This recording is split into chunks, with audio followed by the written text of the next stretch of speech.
Today I'm going to do something a little bit different.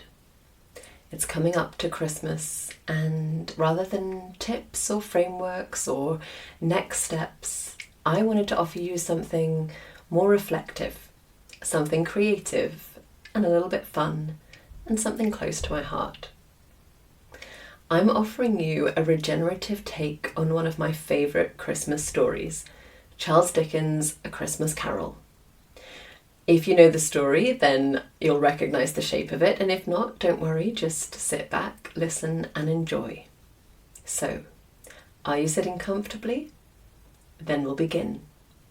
Here is part 1, The Ghost of Overworked Christmas Past. The room fell still. The clock on the wall, long since ignored in the name of just one more email, seemed to hold its breath. And then, from the hallway, a figure emerged.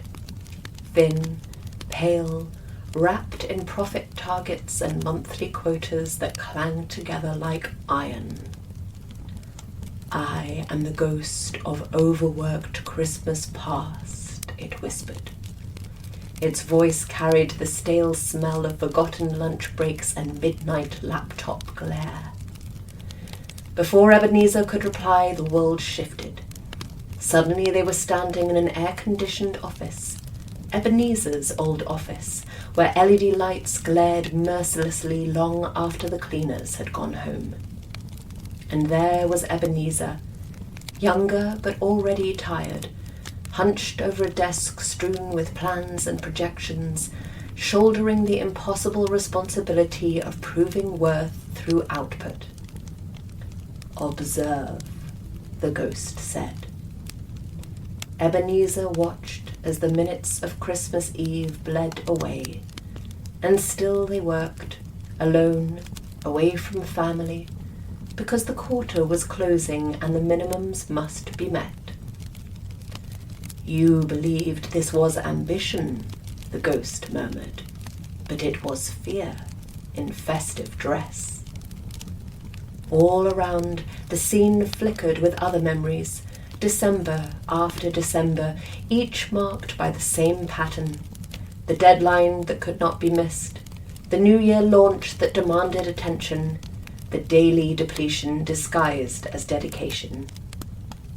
The ghost leaned close. "These were choices made in innocence," it said, "but they built a life where rest was rationed and joy postponed." Ebenezer felt the truth of those words and shuddered. The office dissolved, the quiet room returned. The ghost lifted a bony finger.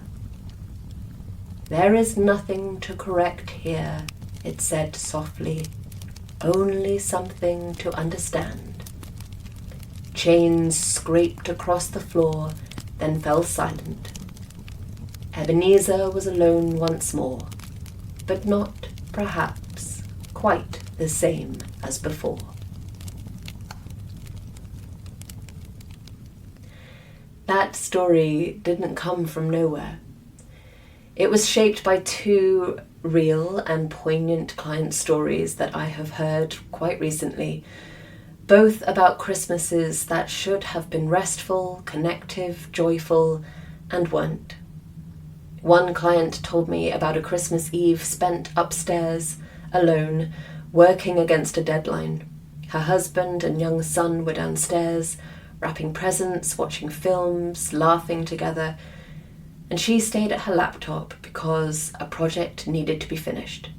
A project that today she genuinely cannot remember.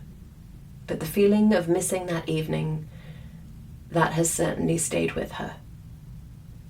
Another client worked almost the entire Christmas period year after year, not because they wanted to, but because their organisation mandated a major New Year launch every January, which meant that Christmas was never really Christmas. It was fragmented, snatched moments here and there, and underlying stress. They told me they never questioned it. They'd been so thoroughly programmed to meet expectations, to deliver, to be reliable, that it didn't even occur to them that this wasn't inevitable, even though it made them feel sad and exhausted every single year. And this is the thing. Whatever Christmas means to you, whether it's family, quiet ritual, faith, food, or simply a pause, we all need rest. Not a few hours here and there, but extended periods of genuinely stepping back.